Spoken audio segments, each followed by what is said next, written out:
Welcome, mighty barbarian, to the land of your youth. It seems only yesterday that the tribal elders gave you leave to explore the many wonders of the warm lands to the south. You return now as a renowned warrior, tall and strong, well versed in the skills of battle. Happy though your homecoming is, bitter tidings are on the minds of the tribal elders. They wearily tell you why you have been summoned back to aid your people in their time of need. An ancient evil, long thought banished, has arisen to threaten the Northlands once more. The frozen horror has burst forth from the icy tomb where it has rested these last centuries, recovering its strength and awaiting Zargon's signal. At last, its master has called it, and the frozen horror has returned to its ancient seat of power deep within Ice Mountain. It has regained the scepter of glacial majesty, an evil artifact of vast power. As we speak, the frozen horror is reviving its minions and enacting its plan to cover the Northlands and the realm in a shroud of deadly ice. Welcome home, brave heroes. I'm Ash, this is HeroQuest, and today we are going to be looking at Lost Maps. Lost Maps is a company primarily based on Etsy that specializes in high-quality vinyl tabletop dungeon crawling mats. What you see before you is very much inspired by the frozen horror, and it is this one that we are going to focus on today. Before we continue, I will say that this follows the tile size standard of the contemporary HeroQuest, with each tile being about 32 of an inch in length and in width. Those of you who would like to fit your contemporary HeroQuest tiles onto the maps will find that they fit perfectly. As you've no doubt noticed, there are illustrations of the walls around the rooms, and all of the rooms are very vividly detailed, with their own baked-in sort of details that don't necessarily have to mean any sort of insinuations or changes in gameplay. The default HeroQuest components look great with these maps, and the Frozen Horror specific tiles fit perfectly well with the art style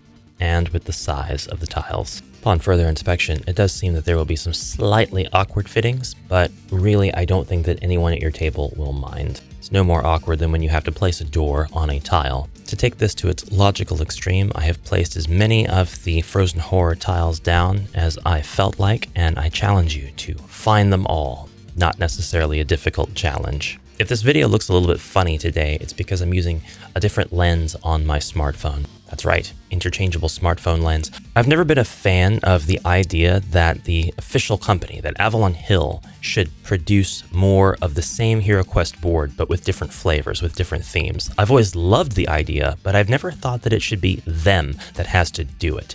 I've always thought that their energies could be better focused elsewhere, and we all know that their energy costs money. Specifically, their energy costs us money, and I don't think that all of us necessarily want to have the exact same configuration of rooms, just in different flavors. Many of us do, maybe, yes, perhaps even more of a majority than a minority, just barely. But seriously, is it a safe enough investment? I think that this sort of thing is best served by the homebrewing community, people who have the resources, the tools to put together amazing artwork and lay it down over the top of the default HeroQuest board configuration and make that distributable for others to enjoy if they want. I think that this is exactly the kind of product that I would like to see homebrewed. So we have here a lovely map of the basic HeroQuest dungeon, but with a fantastic Frozen Horror vibe. Everything here is as it should be. The rooms are in the proper place. The walls don't take up any more room. They don't encroach so much into tiles that they must become tiles themselves. And all of your default resources, official rooms, tiles, miniatures, doors, they all fit perfectly where they should in the rooms regardless. This is a pretty good sized map as well. It is the size basically of the HeroQuest board. It is made of a lovely, durable, flexible vinyl. It's not a neoprene mat. You see a map under here that'll be a teaser for the next map that I review, but for today we're just going to stick with the Frozen Horror map to keep things simple. The vinyl itself is very durable. It's not going to accidentally tear. It's very easy to roll up, and when you lay it out, it is very easy to just lay flat. It doesn't want to flip up at the edges too bad. There's a tiny bit of flip up, but it's obviously not terrible. When I say tiny, I mean it doesn't even affect the entire thing. It's just in some places. I think the worst is over there where that logo is. And I think if you roll it up starting from the logo, then the logo will be the side that's the tightest rolled, and it will be the side that's most inclined to flip up. It will be the side that tends to flip up the most. And we're not playing with that side of the map because it's the logo, so I think that's fine. When you roll this up, start with the logo and then roll as tightly or as loosely as you roll these sorts of things up. Now, Lost Maps very kindly provided me with the physical editions of these, and I have 5 of them to show you. We're just looking at 1 today, but I want to tell you there are 2 of this size, and then there are 3 that are absolutely massive that do not conform to the regular layout of HeroQuest rooms. We have a lot of roleplay potential, and I will also be looking to use these maps to create my own homebrew quests, much in the vein of my Loki Quest series. So if you're a fan of Loki Quest, you're going to love what I do with the Lost Maps. Disclaimer, I haven't done anything with Loki Quest in a while, but it doesn't mean that I don't yearn to do stuff with that. There's just been a lot of other stuff going on, all kinds of other news, all kinds of other reviews, unboxings, things like that. We'll get back into Loki Quest, we really will. And so taking all the room tiles off just so you get a better look at the tiles that are actually here. And something else I want to show you, I don't know if I made it absolutely evident, is around the edges of the board, you can actually see that the corridors infer that they are outdoors. Everything around the rooms is outdoors.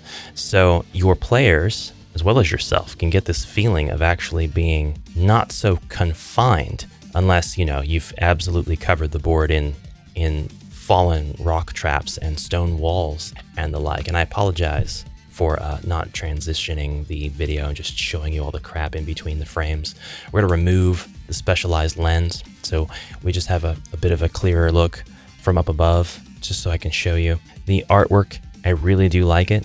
I really like the artistic choices that were made. I like that we have a room that's just full of bones here. I love the frozen horror tile kind of being default in the center. It's not exactly the frozen horror tile, but it is very close to it. We have pillars here in the center implied. You could use these to block line of sight if you want, or you can just tell your people that they're cut off and they were pillars, but they're broken now. This may be the icy tomb where the frozen horror was kept. No idea why his symbol is still there. Perhaps that was a remnant of the seal that summoned him into existence to begin with. A very different room from the frozen horror tile. So you just have options, you have flavor. And of course, our outdoor tile still fits in the corner of the board. It still makes sense to some degree, at least as much sense as it made. The outdoor tile was always wildly out of scale. This would have served being like a quarter of the size of the board with how small everything is if it was really zoomed in to be in proper scale. Not that I have a problem with the outdoor tile, it's just it limits itself to people who might be kind of picky. Everything else here flows perfectly.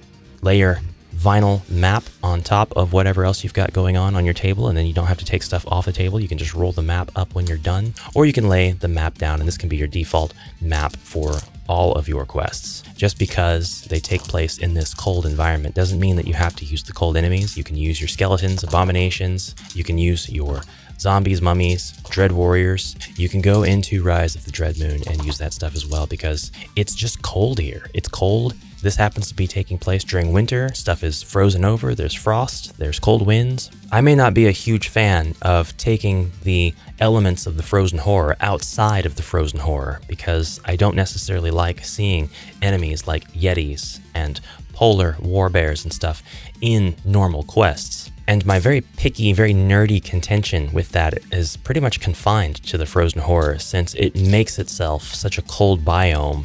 It's ingrained into everything that is the expansion. But I don't really have a problem with taking a board like this, a setting like this, and just saying that this is the setting for what's going on with your normal quests. Perhaps that sounds hypocritical, but I mean, that's just how I do. That's just me. You do things the way that you want to. You go ahead. You use your frozen horrors. You make your polar warbears regular warbears.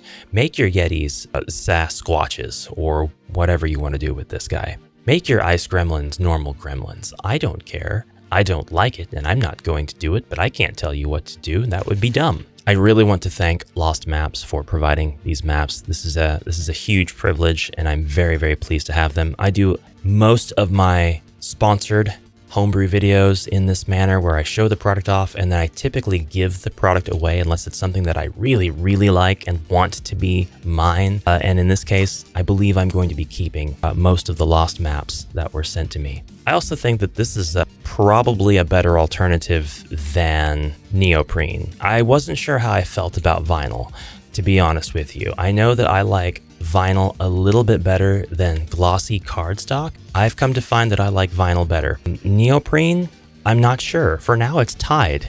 But for right now, at this exact moment, the neoprene, I actually, just due to the weight of it after you roll it up and it being slightly more difficult to store and not serving a tactile advantage, I think that I might actually like vinyl just a little bit more. Now, I'm gonna like board best of all because it folds up and it stores, and something about that makes me happy. I like being able to store things. This rolls, and I dislike the fact that this can't be folded without leaving more permanent like fold marks. So board is always going to be S tier for me, followed by vinyl and neoprene tied, and then glossy cardstock next. The thing about this vinyl that I can't really convey is that it has a matte finish. It is, I think most vinyl does, right?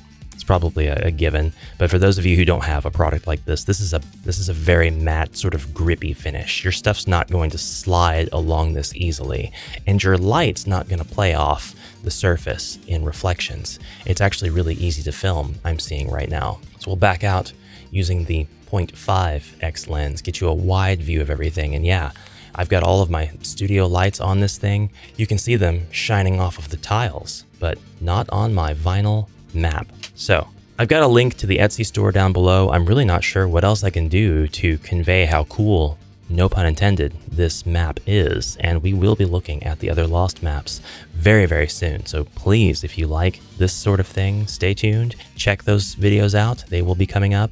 And yet again, thank you very much to Lost Maps for sponsoring this video. I will see you all in the next one. Have a fantastic rest of your day, and bye for now.